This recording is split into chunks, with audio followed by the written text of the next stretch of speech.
Hello दोस्तों, आप सबका आज के हमारे इस YouTube सेशन में बहुत हार्दिक स्वागत है। दोस्तों, आज हम लोग एक इम्पॉर्टेंट टॉपिक को डिस्कस करने वाले हैं, जो टॉपिक एग्जाम में आपको क्वेश्चन पूछे जाते हैं। GS3 के क्वेश्चन पेपर में आपको इन पर डायरेक्टली क्वेश्चंस आते हैं, प्रीलिम्स में भी क्वेश्चंस आते हैं।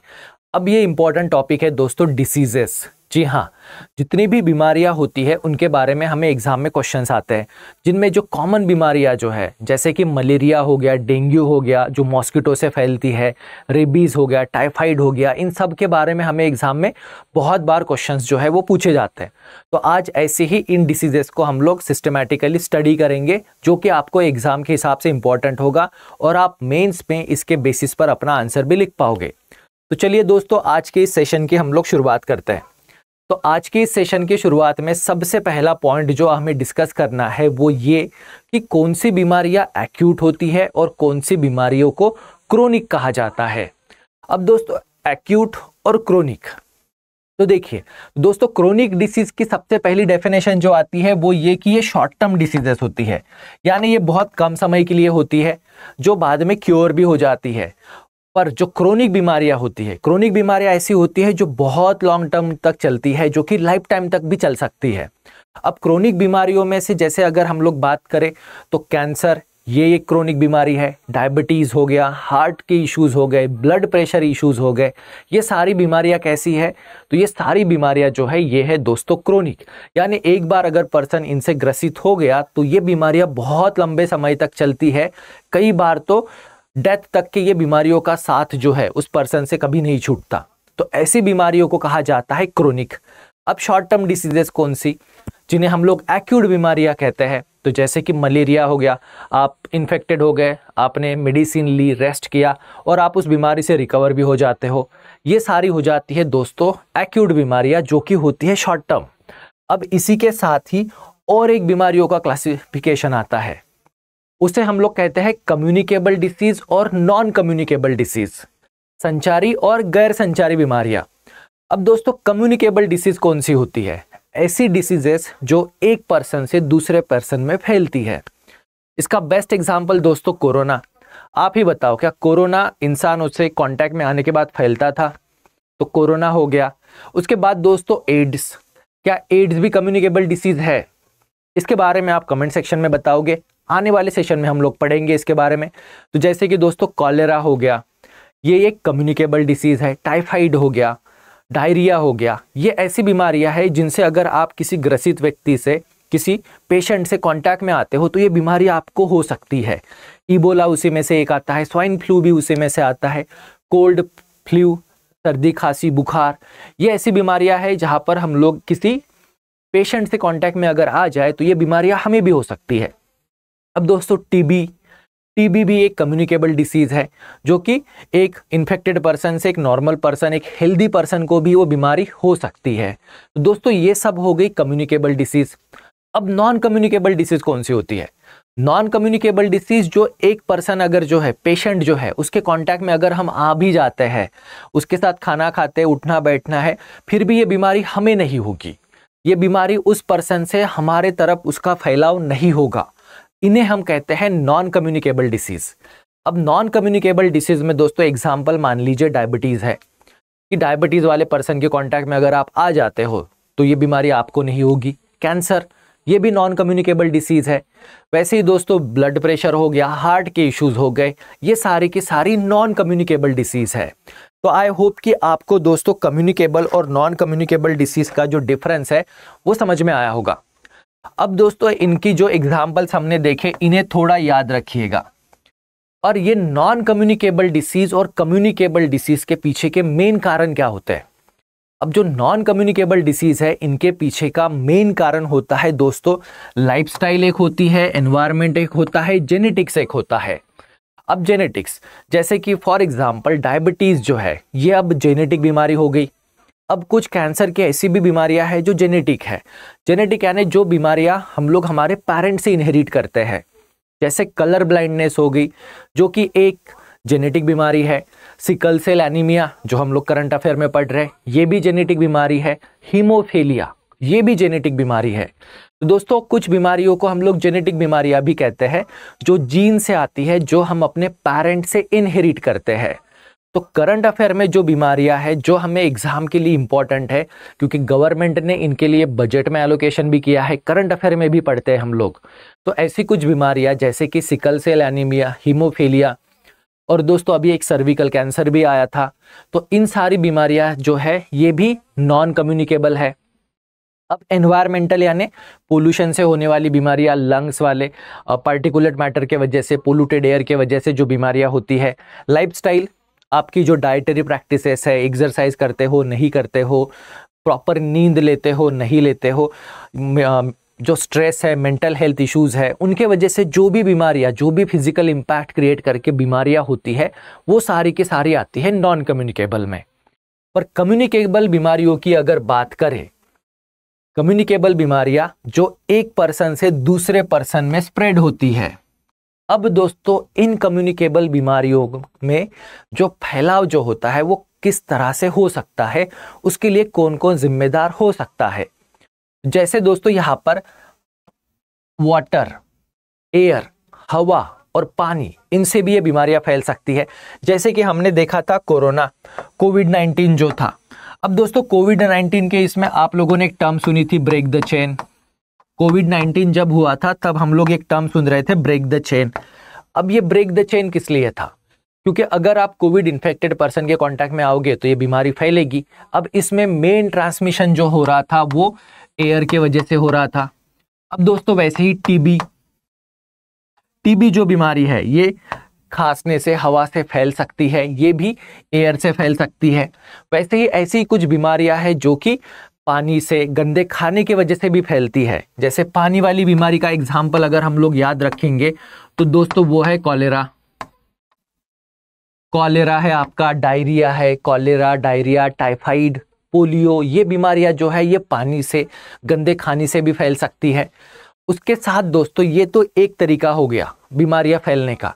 अब बॉडीली फ्लूइड यानी कुछ बीमारियां ऐसी है जो ह्यूमन के सलाइवा से फैल सकती है, ठीक है ना दोस्तों। ह्यूमन सलाइवा, थूक से भी ये फैल सकती है, हमारे पसीने से ये फैल सकती है, या जो बॉडीली फ्लूइड्स है इनके कांटेक्ट में आए तो वहां से भी फैल सकती है। कुछ बीमारियां अपने सलाइवा से भी हो सकती है और स्वेट के वजह से भी हो सकती है। अब दोस्तों वैसे ही कुछ ऐसी बीमारियां हैं जिन्हें हम लोग कहते हैं एसटीडी। अब एसटीडी का मतलब हो गया दोस्तों सेक्सुअली ट्रांसमिटेड डिसीजेस।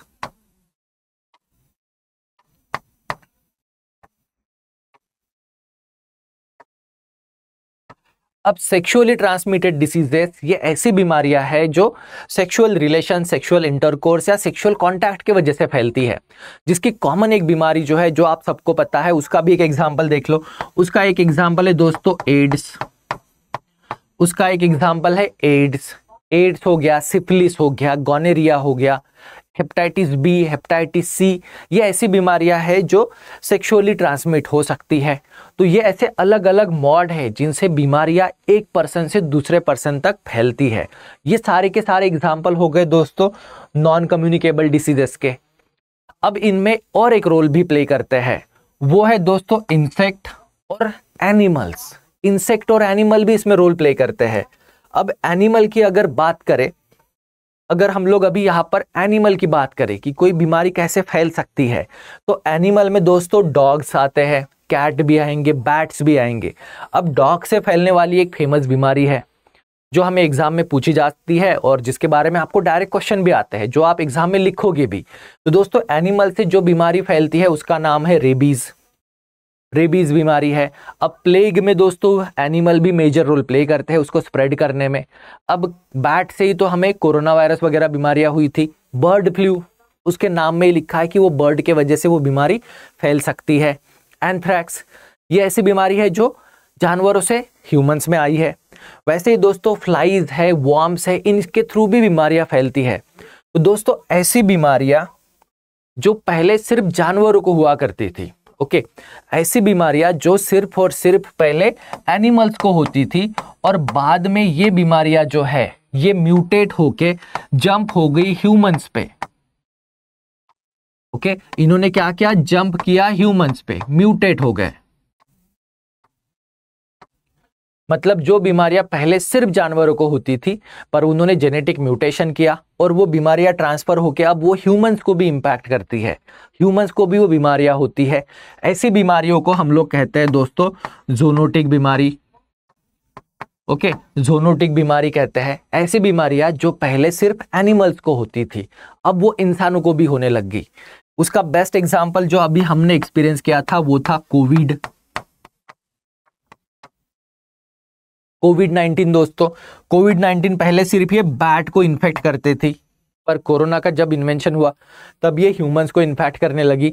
अब दोस्तों इसी में और एक एग्जाम्पल भी है, वो एग्जाम्पल है एड्स का। एड्स ये बीमारी जो है ये पहले सिर्फ और सिर्फ चिंपांजी, गोरिल्लाज, इन एनिमल्स को होती थी, अब ये जंप हो गई और ये अभी ह्यूमंस को भी इम्पैक्ट करती है, ह्यूमंस भी इसके वजह से इन्फेक्टेड हो जाते हैं। तो दोस्तों ऐसी बहुत सारी ज़ूनोटिक डिसीजेस है जो पहले सिर्फ और सिर्फ एनिमल्स को होती थी, अब वो इंसानों को भी होती है। इन केसेस में दोस्तों ऐसे एनिमल्स को हम लोग क्या कहते हैं? ऐसे एनिमल्स को हम लोग कहते हैं कैरियर, उन्हें भी हम लोग कहते हैं वेक्टर। अब उसको भी देखेंगे, उसके पहले अब ये एनिमल वाला पोर्शन तो हो गया कि कौन सी बीमारियां जानवरों की वजह से फैलती है, कौन सी बीमारियां पहले सिर्फ जानवरों को होती थी, अब जानवरों से वो इंसान में शिफ्ट हो गई है, जंप हो गई है, तो इंसान भी अभी इनसे इन्फेक्टेड हो जाते हैं। अब दोस्तों कुछ ऐसी बीमारियां हैं जो सेक्सुअल इंटरकोर्स के वजह से सेक्सुअली ट्रांसमिट होती है, इनको भी हमने देखा।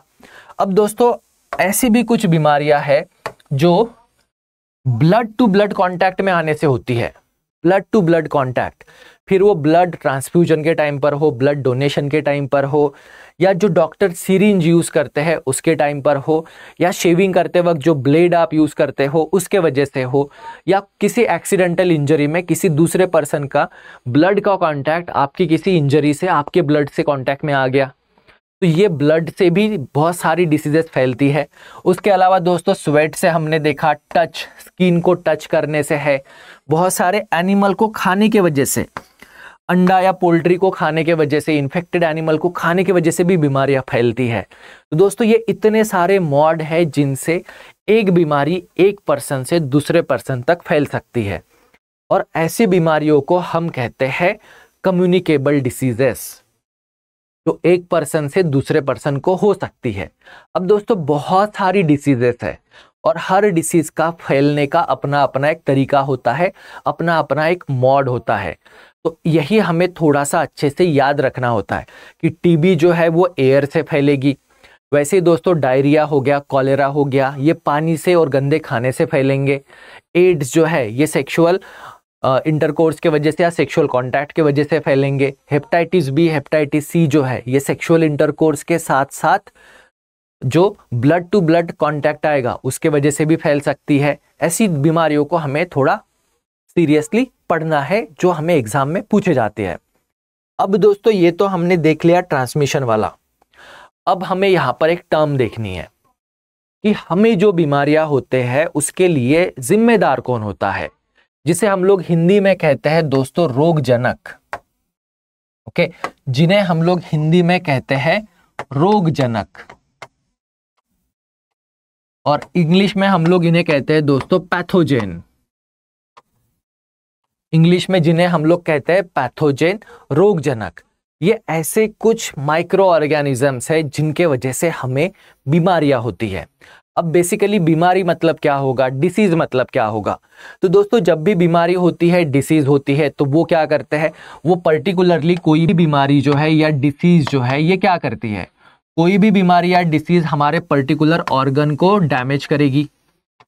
वो हमारे ऑर्गन जो है उन्हें इन्फेक्ट करेंगे, डैमेज करेंगे, उनका जो फंक्शन है उसे डिसरप्ट करेंगे, और कभी कभी तो उस ऑर्गन को पूरी तरह डिस्ट्रॉय भी कर देते हैं, जिसके वजह से हमारी जो फिजिकल एक्टिविटी है इन पर इम्पैक्ट होता है। और इसमें वर्स्ट केस सिनेरियो क्या होगा, तो पर्सन की डेथ हो सकती है ऑर्गन फेलियर की वजह से, या ऑर्गन ने उसका काम करना ही बंद कर दिया। अब ये जो डिसीज और ये जो इन्फेक्शन होता है इसके लिए जिम्मेदार कौन होते हैं, तो इसके लिए जो जिम्मेदार होते हैं उन्हें हम लोग कहते हैं दोस्तों पैथोजेंस। ओके, उन्हें हम लोग कहते हैं पैथोजेंस। तो हमें बीमारियां जो होती है उसके लिए कौन कौन जिम्मेदार होता है? तो सबसे पहले दोस्तों क्या बैक्टीरिया जिम्मेदार होता है? क्या हमें बैक्टीरिया के वजह से डिसीजेस होती है? बैक्टीरियल इन्फेक्शन के वजह से क्या हमें बीमारियां होती है? तो बिल्कुल होती है। तो बैक्टीरिया भी एक पैथोजेन है। इसका एक एग्जाम्पल देख लेते हैं। इसका एग्जाम्पल है दोस्तों टीबी। टीबी ये जो बीमारी है ये हमें बैक्टीरिया के इन्फेक्शन के वजह से होती है, यानी टीबी बीमारी हो गई। और टीबी बीमारी के लिए जो जिम्मेदार पैथोजेन है वो है दोस्तों बैक्टीरिया। अब वैसे ही हमें वायरस के वजह से भी बीमारियां हो सकती है, वायरस के वजह से। अब वायरस से होने वाली बीमारियों में अगर हम लोग लेटेस्ट याद करें तो कोरोना है हमारा, कोविड-19 जो है ये वायरस के, इसमें पैथोजेन क्या था? तो कोविड-19 में दोस्तों पैथोजेन था वायरस। तो बैक्टीरिया से हमें डिसीज हो सकती है, वायरस से हमें डिसीज हो सकती है। अब वैसे ही दोस्तों एक बताओ, क्या फंगस से हमें डिसीजेस हो सकती है? फंगस, क्या फंगस भी इन्फेक्ट करके हमें डैमेज कर सकती है, हमें बीमारियां हो सकती है? तो बिल्कुल हो सकती है दोस्तों। फंगस भी एक पैथोजेन है जिसके वजह से हमें बहुत सारी टाइप की डिसीजेस हो सकती है। तो जनरली जितनी भी स्किन डिसीजेस हम देखते हैं, हमें जो भी खाज खुजली होती है या बाकी जो भी इन्फेक्शन, दाद वगैरह जो होता है, इन केसेस में दोस्तों आपको स्किन इन्फेक्शन में आपको मोस्टली जो है वो फंगस दिखाई देगी। तो स्किन इन्फेक्शन जो है वो मोस्टली फंगस के वजह से होगा। अब क्या बस इतने ही है? इसके अलावा भी कुछ हो सकते हैं। जैसे कि दोस्तों एग्जाम्पल में ले लो वर्म्स, कीड़े। क्या वर्म्स और कीड़ों के वजह से भी हमें बीमारियां हो सकती है? वर्म्स के वजह से। अब ये बहुत सारे वर्म्स तो हमारे इंटेस्टाइन में रहते हैं, पेट में रहते हैं। अब ये इनमें से कुछ हमारे लिए बेनिफिशियल होते हैं, कुछ के वजह से हमें बीमारी भी होती है। अब वर्म से जो बीमारियां होती है, इसमें सबसे इंपॉर्टेंट बीमारी एग्जाम के हिसाब से जो इंपॉर्टेंट है उसे आप याद रखोगे, वो बीमारी है दोस्तों हाथी पांव। अब ये आप सबने देखा होगा, हाथी पांव, एलिफेंटाइटिस, हाथी पांव। ये बीमारी किसके वजह से होती है? तो ये बीमारी होती है वर्म्स के वजह से, यानी बैक्टीरिया, वायरस, फंगस और वर्म्स, इन सब से हमें बीमारियां होती है। इसके अलावा दोस्तों हमें बीमारियां जो होती है वो प्रोटोजोआन से भी होती है। जो माइक्रो ऑर्गेनिजम्स है जिसे हम लोग कहते हैं प्रोटोजोआन, इनके वजह से भी हमें बीमारियां होती है। अब इसका एक एग्जाम्पल बताएंगे। जो कुछ माइक्रो ऑर्गेनिजम्स है,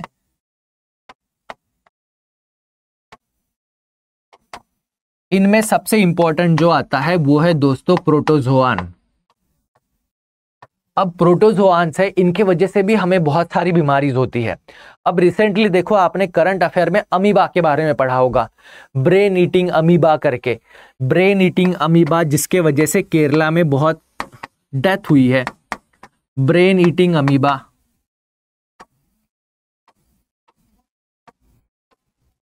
अब ब्रेन ईटिंग अमीबा जिसके वजह से केरला में डेथ भी हुई है, तो अमीबा की वजह से भी हमें इन्फेक्शन होता है, वो इन्फेक्शन डेथ भी हो सकती है। अब दोस्तों ये जो प्रोटोजोआन है, इस प्रोटोजोआन से रिलेटेड एक बहुत फेमस बीमारी हमें होती है और जो हमें एग्जाम में बहुत बार पूछी जाती है और जिसको आपको बहुत अच्छे से प्रिपेयर करना है। दोस्तों प्रोटोजोआन से, अब ये भी एक पैथोजेन ही है, प्रोटोजोआन माइक्रो ऑर्गेनिज्म, इन्हें भी हम लोग पैथोजेन्स ही कहेंगे। अब ये जो पैथोजेन्स है, इनसे जो हमें एक बीमारी जो होती है उसका नाम है दोस्तों मलेरिया। ठीक है। अब देखो बहुत बार लोगों को कंफ्यूजन होता है कि मलेरिया किसके वजह से होती है। मलेरिया मॉस्किटो के वजह से, मच्छर के वजह से होती है क्या? तो नहीं। ठीक है दोस्तों, मलेरिया ये बीमारी हमें होती है एक प्रोटोजोआन के वजह से जिसका नाम है प्लाज्मोडियम। ओके, एक प्रोटोजोआन के वजह से जिसका नाम है प्लाज्मोडियम। ओके, जिसका नाम है प्लाज्मोडियम। प्लाज्मोडियम, इस प्रोटोजोआन से हमें मलेरिया ये बीमारी होती है। पर हम लोग जब भी मलेरिया की बात सुनते हैं तो हमें मच्छर के बारे में याद आता है, मॉस्किटो। तो यहां पर मॉस्किटो क्या है? हमारा जो मॉस्किटो है, मच्छर है, ये क्या करता है? तो दोस्तों मॉस्किटो जो है ये वेक्टर है, ये कैरियर है, ये मलेरिया डिसीज को एक पर्सन से दूसरे पर्सन में फैलाने का काम करता है। मच्छर के वजह से बीमारी नहीं होती है, मच्छर के वजह से मलेरिया जो है ये नहीं होता है। मलेरिया होता है एक प्रोटोजोआन के वजह से जिसका नाम है प्लाज्मोडियम।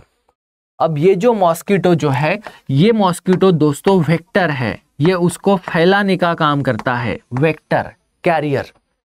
ठीक है, ये पॉइंट दोस्तों क्लियर होना चाहिए, क्योंकि मलेरिया के बारे में आपको एग्जाम में बहुत बार पूछा जाता है और उसके साथ भी मॉस्किटोज के बारे में भी पूछा जाता है कि मच्छर, कौन सी ऐसी बीमारियां है जो मच्छर के वजह से स्प्रेड होती है। दोस्तों याद रखना, टर्म है स्प्रेड, फैलती है। मच्छर इन बहुत सारी बीमारियों को फैलाते हैं, पर मच्छर जो है उन बीमारियों को कॉज नहीं करते।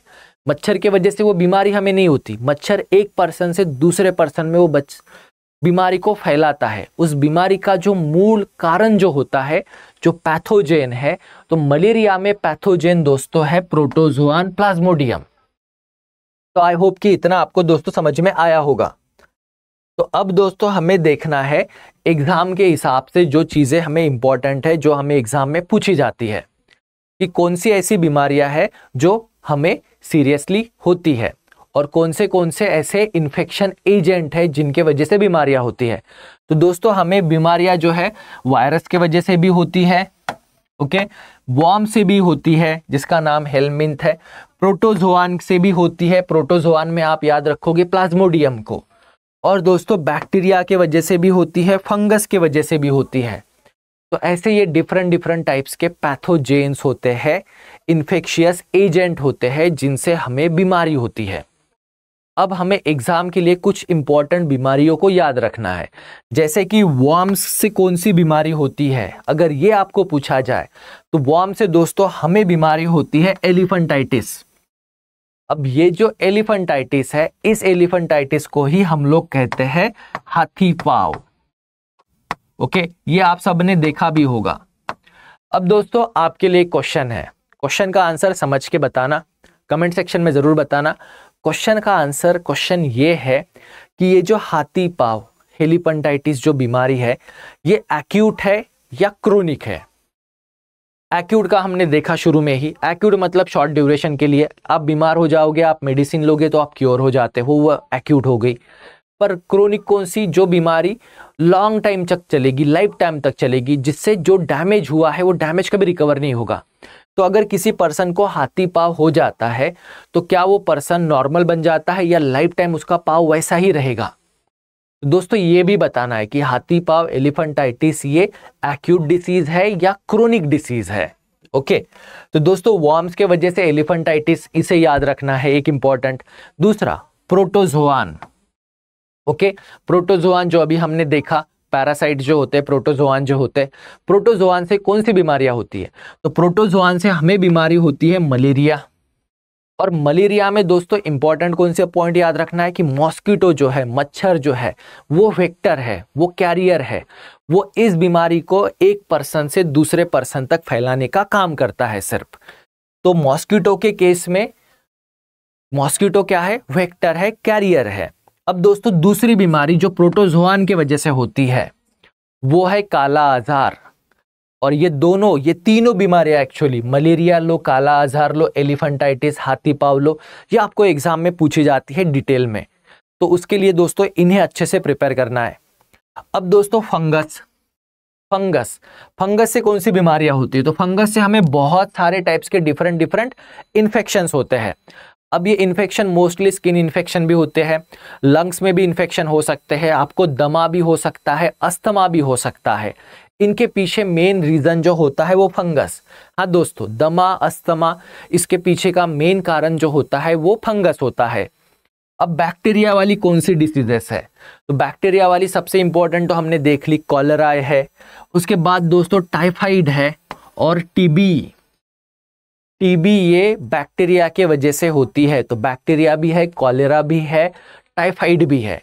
अब वैसे ही दोस्तों कुछ वायरस भी है। अब वायरस से कौन सी बीमारियां हो सकती है, तो हमारा कोविड-19 है, एड्स है और डेंगू।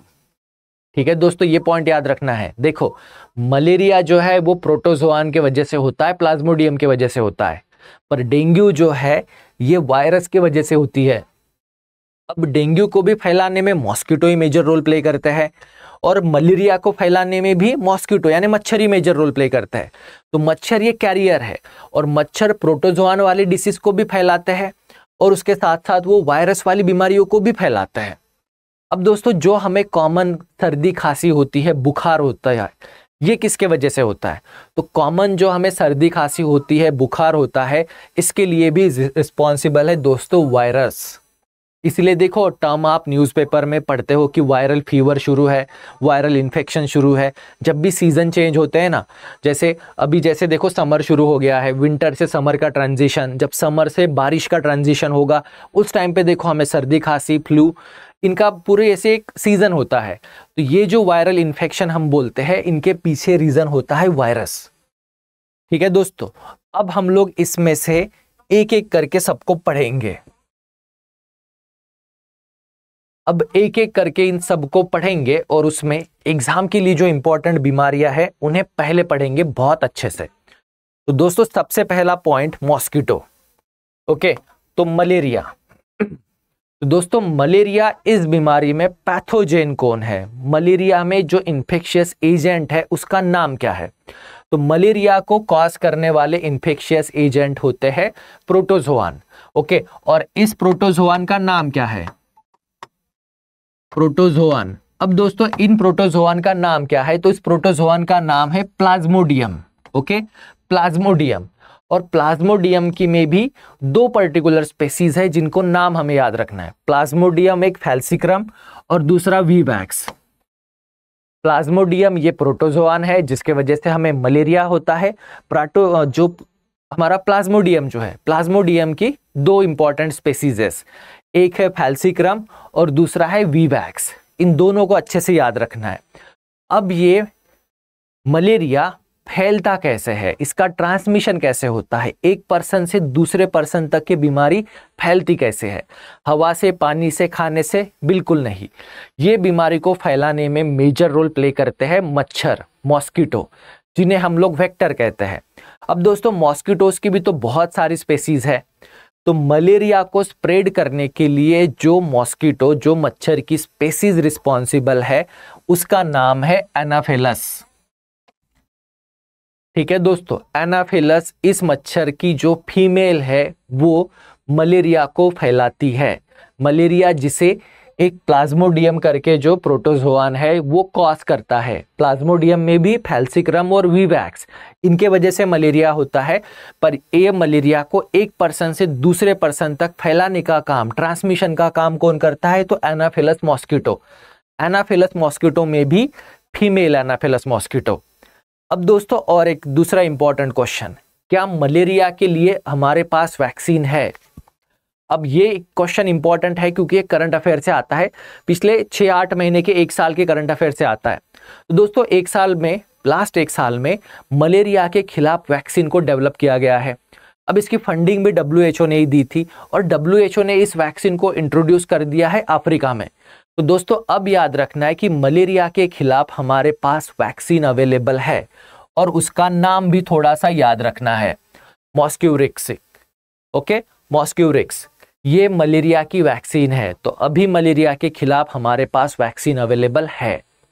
ओके, अब दोस्तों दूसरी बीमारी जो एग्जाम के हिसाब से इंपॉर्टेंट है वो है काला आजार। अब काला आजार ये जो बीमारी है ये इंडेमिक है। ओके, काला आजार ये जो बीमारी है ये इंडेमिक है।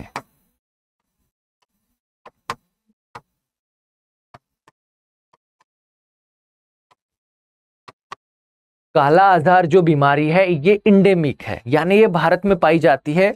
और भारत में पर्टिकुलरली अगर आप बात करो तो दोस्तों ईस्ट इंडिया में ये बीमारी आपको मिल जाती है, जिसमें आपको यूपी आएगा, बिहार आएगा। ओके, यूपी, बिहार, झारखंड, वेस्ट बंगाल, उड़ीसा, इन स्टेट में ना इस बीमारी को आपको बहुत इसके पेशेंट दिखाई देते हैं। इंडेमिक है काला आजार। अब क्वेश्चन आता है काला आजार के लिए रिस्पॉन्सिबल कौन है? ओके, काला आजार का पैथोजेन कौन है? बैक्टीरिया है, वायरस है, प्रोटोजोआन है, फंगस है, क्या है? दोस्तों काला आजार के लिए भी जो पैथोजेन रिस्पॉन्सिबल है वो भी दोस्तों प्रोटोजोआन ही है। ओके, वो भी दोस्तों प्रोटोजोआन ही है। और इसका नाम क्या है? जैसे मलेरिया के लिए रिस्पॉन्सिबल प्रोटोजोआन था, उसका नाम था प्लाज्मोडियम फैल्सिक्रम और प्लाज्मोडियम विवैक्स। अब वैसे ही काला आजार के लिए कौन सा रिस्पॉन्सिबल है प्रोटोजोआन, तो उस स्पीसीज का नाम है दोस्तों लिशमैनिया। ओके, उस पैथोजेन का नाम है, उस प्रोटोजोआन का नाम है लिशमैनिया। ओके, लिशमैनिया स्पीसीज के जो प्रोटोजोआन है वो रिस्पॉन्सिबल है काला आजार के लिए, तो इसीलिए काला आजार को लिशमैनियासिस भी कहते हैं। ओके, अब ये नाम बहुत अच्छे से याद रखना है, क्योंकि कई बार क्या होता है कि एग्जाम में हमें सिंपल क्वेश्चन आ जाता है कि भाई काला आजार कौन सी बीमारी है और किसके वजह से फैलती है, तो काला आजार हमें आइडेंटिफिएबल होता है। पर अगर काला आजार ये वर्ड वो क्वेश्चन में ना लिखे और उसकी जगह ये लिख दे लिशमैनियासिस, फिर तो दोस्तों दोनों नाम आपको याद रखने हैं, काला आजार भी नाम याद रखना है और उसी को लिशमैनियासिस भी कहते हैं। और ये बीमारी प्रोटोजोआन के वजह से होती है, पैरासाइट्स के वजह से होती है, और यहाँ पर इस प्रोटोजोआन का नाम है लिशमैनिया। अब दोस्तों नेक्स्ट क्वेश्चन, जैसे मलेरिया प्लाज्मोडियम के वजह से होता था, पर मलेरिया को एक पर्सन से दूसरे पर्सन तक फैलाने का काम, ट्रांसमिशन का काम कौन करता था, तो मॉस्किटो, मच्छर, उसमें भी एनाफिलस, फीमेल एनाफिलस। अब ये जो काला आजार है लिशमैनियासिस है, इसे एक पर्सन से दूसरे पर्सन तक फैलाने का काम कौन करता है, ट्रांसमिशन का काम कौन करता है, तो वो है दोस्तों sand fly. Okay, sand fly, जी हाँ दोस्तों, मक्खी। मक्खी की जो एक स्पेशल, उसकी जो एक स्पेसीज आती है मक्खी। दोस्तों अब यहाँ पर याद रखना है कि बीमारियों के जो कैरियर्स जो है, वेक्टर जो है, ओके, जो बीमारियां जो है जिन्हें हम लोग वेक्टर कहते हैं, जो ट्रांसमिशन का काम करते हैं। ओके, वेक्टर का काम क्या होता है, वेक्टर का काम होता है डिसीजेस को ट्रांसमिट करना। जो ट्रांसमिशन का काम करते हैं ऐसी जो वेक्टर्स जो है, इन्हें हम क्या कहते हैं दोस्तों, इनमें सबसे पहले तो अभी हमने देखा था मॉस्किटो, मच्छर को हमने देखा था। मॉस्किटो के साथ यहाँ पर दोस्तों फ्लाई भी है, मक्खियां भी है, और एनिमल भी है, एनिमल भी है। तो ये दोस्तों इन्हें हम लोग कहते हैं वेक्टर कैरियर। तो यहां पर काला आजार लिशमैनियासिस, इसको फैलाने का काम कौन करता है, तो सैंड फ्लाई। ओके, मक्खी। अब दोस्तों वैसे ही एक तीसरी बीमारी है जिसके बारे में हमें याद रखना है। तीसरी बीमारी है जो आप क्वेश्चन में भी पूछा जाता है, इससे पहले भी पूछा जा चुका है और प्रीलिम्स में भी आ सकता है, वो है दोस्तों स्लीपिंग सिकनेस। जी हाँ, उसको अफ्रीकन स्लीपिंग सिकनेस भी कहते हैं, स्लीपिंग सिकनेस या अफ्रीकन स्लीपिंग सिकनेस। इसमें पर्सन को ना नींद आने की बीमारी होती है। अगर वो पर्सन को इन्फेक्शन हो जाए तो उस पर्सन को नींद आती है, इतनी नींद आती है कि वो उठता ही नहीं है और उसी में उसकी डेथ भी हो जाती है। तो दोस्तों इसके लिए जो पैथोजेन रिस्पॉन्सिबल है, उस पैथोजेन का नाम है दोस्तों ट्रैपनोसोमा। ओके, ट्रैपनोसोमा ब्रुंकाई। ट्रैपनोसोमा ब्रुंकाई इस पैथोजेन के वजह से अफ्रीकन सिकनेस होती है। इसीलिए ये जो अफ्रीकन स्लीपिंग सिकनेस है, इसी का नाम दोस्तों, स्लीपिंग सिकनेस तो है ही, अफ्रीकन स्लीपिंग सिकनेस भी आप इसे कहोगे, स्लीपिंग सिकनेस भी आप इसे कहोगे, और इसी को ट्रैपनोसोमियासिस भी कहते हैं। ट्रैपनोसोमियासिस भी कहते हैं क्योंकि इसमें जो पैथोजेन रिस्पॉन्सिबल है उसका नाम है ट्रैपनोसोमा। अब ये जो अफ्रीकन स्लीपिंग सिकनेस है, ट्रैपनोसोमियासिस है, इसे फैलाने का काम कौन करता है, इसके ट्रांसमिशन के लिए कौन जिम्मेदार है, तो इसके ट्रांसमिशन के लिए जिम्मेदार है दोस्तों सेसे फ्लाई। ओके, ये नाम याद रखना है, इसको सिंपली ऐसे भी प्रोनाउंस करते हैं, ओके, सेसे फ्लाई करके। तो यहां पर fly as a vector, fly कौन सी दो बीमारियों को फैलाने का काम करती है, तो एक याद रखोगे आप काला आजार लिशमैनियासिस, दूसरी बीमारी आप याद रखोगे अफ्रीकन स्लीपिंग सिकनेस, जिसे ट्रैपनोसोमिया ब्रुंकाई फैलाता है और उसको ट्रैपनोसोमियासिस भी कहते हैं। तो दोस्तों ये इंफॉर्मेशन तो हो गई आपके सिंपल बीमारियों के बारे में। अब बात करते हैं एलिफेंटाइटिस। एलिफेंटाइटिस हाथी पाँव, यहां पर आप देख रहे हो। तो दोस्तों ये एक्यूट बीमारी है या क्रोनिक, तो एलिफेंटाइटिस, यहां पर एक बार पर्सन को इन्फेक्शन अगर हो जाता है तो उसका पैर देखो सूज जाता है। अब ये पर्सन को अगर हमने क्यूर भी कर दिया तो भी ये पैर जो है, ये लेग जो है, ये नॉर्मल पोजीशन पे रिसेट नहीं होता। अब ये लाइफ टाइम पर्सन ऐसे ही पैर लेके जिएगा। तो एलिफेंटाइटिस ये कैसी बीमारी है? तो एलिफेंटाइटिस दोस्तों क्रोनिक बीमारी है, क्रोनिक, ये लाइफ टाइम तक चलती है। और ये किसके वजह से होती है? ये होती है दोस्तों वॉर्म्स के वजह से, कीड़ों के वजह से। एलिफेंटाइटिस किसके वजह से होती है? वॉर्म्स के वजह से, कीड़ों के वजह से। और एलिफेंटाइटिस हाथी पांव, इसका नाम क्या है? तो इसका नाम है दोस्तों फिलारेसिस। ओके, ये नाम आपको थोड़ा सा अच्छे से याद रखना है, क्योंकि यहां पर कंफ्यूजन वही होगा। अगर एग्जाम में आपको हाथी पांव लिख कर दे दिया, एलिफेंटाइटिस लिख कर दे दिया, तो आप क्वेश्चन को आइडेंटिफाई कर लोगे और आप क्वेश्चन का आंसर बड़े अच्छे से लिख लोगे। पर कई बार ऐसा होता है कि क्वेश्चन का आंसर हमें आता है पर क्वेश्चन ही नहीं समझता, और उसके लिए हमें उसके वो एग्जाम में क्या करते हैं, तो एग्जाम में अल्टरनेट वर्ड देके आपको क्वेश्चन पूछ लेता है। तो दोस्तों यहाँ पर इसका नाम याद रखोगे आप, फिलारेसिस। ओके, फिलारेसिस को ही एलिफेंटाइटिस, एलिफेंटाइटिस को ही हाथी पांव। तो एक ही बीमारी के 3 नाम आपको याद रखने हैं, फिलारेसिस भी याद रखना है, एलिफेंटाइटिस भी और हाथी पांव भी। अब दोस्तों ये बीमारी किसके वजह से होती है? तो ये बीमारी होती है पैथोजेन की वजह से। ओके, कौन सा पैथोजेन? वॉर्म्स, कीड़ों के वजह से। अब उनका नाम क्या है? तो उनका नाम है दोस्तों round worms. Okay, round worms, इन कीड़ों के वजह से हमें ये बीमारी होती है। अब नेक्स्ट क्वेश्चन, इसका ट्रांसमिशन कैसे होगा? देखो ये एक्यूट बीमारी तो है, एक्यूट है या क्रोनिक? तो ये क्रोनिक बीमारी है। अब ये बीमारी का फैलाव कैसे होता है? ये कम्युनिकेबल है या नहीं है? ये फैलती कैसे है? तो दोस्तों एलिफेंटाइटिस, फिलारेसिस, हाथी पांव, जो कि हमें वॉर्म्स के वजह से होता है, कीड़ों के वजह से, राउंड वॉर्म्स के वजह से, इसे फैलाने में मेजर रोल प्ले करता है मॉस्किटो, मच्छर।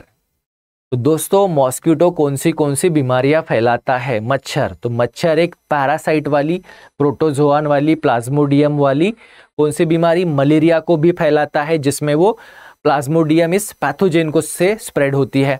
वैसे ही वॉर्म से, कीड़ों से फैलने वाली जो बीमारी है, फिलारेसिस, एलिफेंटाइटिस, हाथी पांव, इसे भी दोस्तों मॉस्किटो फैलाता है, मच्छर जो है फैलाता है, जिसके वजह से क्या होता है? तो पैरों में सूजन आ जाती है और वो एक क्रोनिक बीमारी है। अब दोस्तों इस बीमारी पर कोई वैक्सीन या कोई क्योर है? तो बिल्कुल है।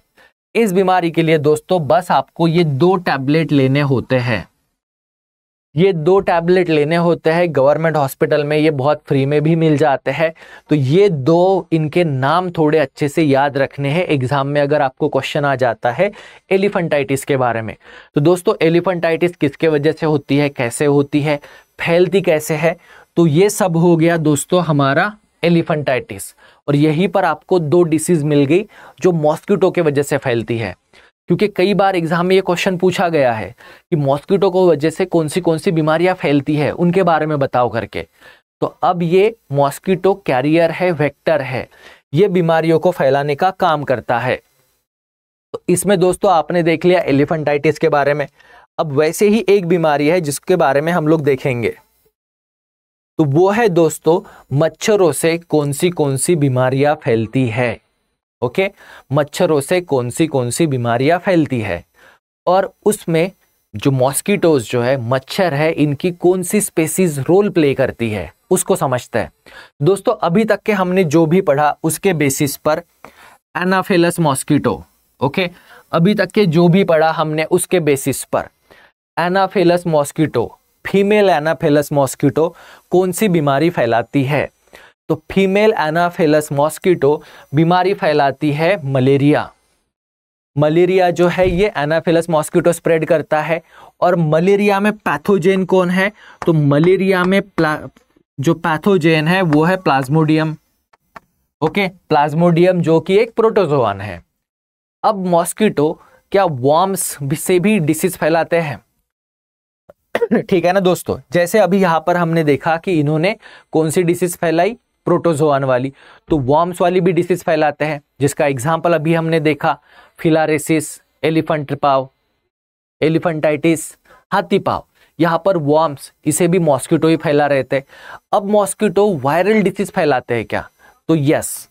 तो दोस्तों यहाँ पे वायरल मॉस्किटोज की बात करें तो यहाँ पर सबसे फेमस बीमारी जिसके बारे में हमें पता होना चाहिए वो है डेंगू।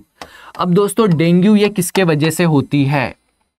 डेंगू बीमारी में पैथोजेन कौन है? डेंगू बीमारी में पैथोजेन है वायरस। डेंगू ये जो बीमारी है ये वायरस के वजह से फैलती है और दोस्तों इसे ट्रांसमिट करने में, ट्रांसमिशन में, एक पर्सन से दूसरे पर्सन को में ये ट्रांसमिट करने के लिए रिस्पॉन्सिबल मॉस्किटो है। पर कौन से? तो वो मॉस्किटो है दोस्तों एडीज। एडीज मॉस्किटो जो है ये वायरल बीमारी, वायरस से होने वाली बीमारी डेंगू जो है इसे फैलाने का काम करते हैं और उसके लिए रिस्पॉन्सिबल मॉस्किटो है एडीज इजिप्टी और एडीज अल्बोपिक्टस। ठीक है दोस्तों, एडीज इजिप्टी और एडीज अल्बोपिक्टस ये दो बीमारियां जो है, ये दो मच्छरों की स्पेसीज जो है ये फैलाती है डेंगू वायरस को। अब डेंगू वायरस की तरह ही चिकनगुनिया, ओके, चिकनगुनिया ये भी वायरस वाली बीमारी है। वैसे ही दोस्तों Zika virus, okay, Zika virus ये भी वायरस वाली बीमारी है। उसके साथ ही दोस्तों yellow fever, okay, yellow fever ये भी वायरस वाली बीमारी है।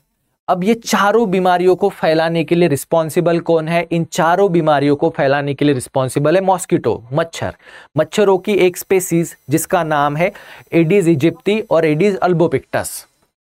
अब दोस्तों ये चार हमने वायरल वाली बीमारियां देख ली, एक हमने प्रोटोजोआन वाली बीमारी देख ली थी जिसको स्प्रेड करने में मच्छर रिस्पॉन्सिबल था, एक वॉर्म वाली बीमारी देख ली हमने एलिफेंटाइटिस जिसको स्प्रेड करने में, ट्रांसमिशन के लिए भी मॉस्किटो मच्छर रिस्पॉन्सिबल थे। अब वैसे ही दोस्तों और एक बीमारी है, वो बीमारी है जापानीज इंसेफेलिटीज। अब ये जो बीमारी है जापानीज इंसेफेलिटीज इसको स्प्रेड करने के लिए भी मॉस्किटो रिस्पॉन्सिबल है और ये भी दोस्तों वायरल बीमारी है। जापानीज इंसेफेलिटीज हो गया, वेस्ट नाइल वायरस हो गया, ये भी वायरल बीमारीज हैं और इनको स्प्रेड करने के लिए रिस्पॉन्सिबल जो मॉस्किटोज है उसका नाम है दोस्तों क्यूलेक्स, उसका नाम है क्यूलेक्स। दोस्तों इस तरह से इन बीमारियों को हमें याद रखना है कि ये जापानीज इंसेफेलिटीज बीमारी को फैलाने के लिए मॉस्किटो ही रिस्पॉन्सिबल है। पर कौन सा मॉस्किटो? तो वो है क्यूलेक्स स्पेसीज का। तो देखो यहाँ पर हम लोगों ने कितने मॉस्किटोज की स्पेसीज देख लिए, एडीज इजिप्टी, एडीज अल्बोपिक्टस, एनाफिलस और दोस्तों ये क्यूलेक्स जो जापानीज इंसेफेलिटीज को स्प्रेड करता है। तो अब दोस्तों अगर आपको एग्जाम में क्वेश्चन पूछा जाएगा कि मॉस्किटोज कौन सी बीमारियों को फैलाते हैं या मॉस्किटो की वजह से बीमारियां होती है या वो सिर्फ ट्रांसमिशन में रोल प्ले करते हैं या मॉस्किटोज को वेक्टर क्यों कहा जाता है, वेक्टर कैरियर क्यों? तो वो एक पर्सन से दूसरे पर्सन तक बीमारी फैलाने का काम करते हैं। पर उन बीमारियों को कॉज करने वाले जो एजेंट जो है, पैथोजेन जो है वो डिफरेंट होते हैं। तो दोस्तों इस तरह से आज जो हमने टॉपिक पढ़ा है ये बहुत इंपॉर्टेंट है, इस पर आपको एग्जाम में क्वेश्चंस आते हैं GS 3 में। तो और आप प्रीवियस ईयर क्वेश्चन पेपर देखो तो उसमें आपको इन टॉपिक पर क्वेश्चन जरूर मिलेंगे जिनका आंसर आई होप कि अभी आप लिख पाओगे। तो दोस्तों आज के इस सेशन में बस इतना ही।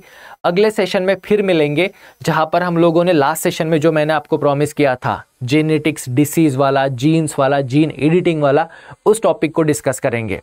तो दोस्तों आई होप कि आज का सेशन आपको पसंद आया होगा। इस सेशन को लाइक करना मत भूलिए, कमेंट कीजिए अगर आपका कोई और सुझाव है या कोई भी टॉपिक अगर आप मेरे से पढ़ना चाहते हो तो कमेंट सेक्शन में डालिए। हम लोग यहाँ प्रिपेयर कर रहे हैं मेंस के लिए और आई होप कि आप मेंस के एग्जाम पास हो जाओ। मेरे तरफ से दोस्तों आप सभी को बहुत सारी ढेर सारी शुभकामनाएं। अब दोस्तों ये जो टॉपिक हम पढ़ रहे हैं इन्हीं टॉपिक्स को हम कंटिन्यू करेंगे आने वाले टाइम में। तो चलो दोस्तों थैंक यू वेरी मच और हम लोग एक नए वीडियो में नए टॉपिक के साथ बहुत जल्दी मिलेंगे। तब तक के लिए best of luck, see you soon.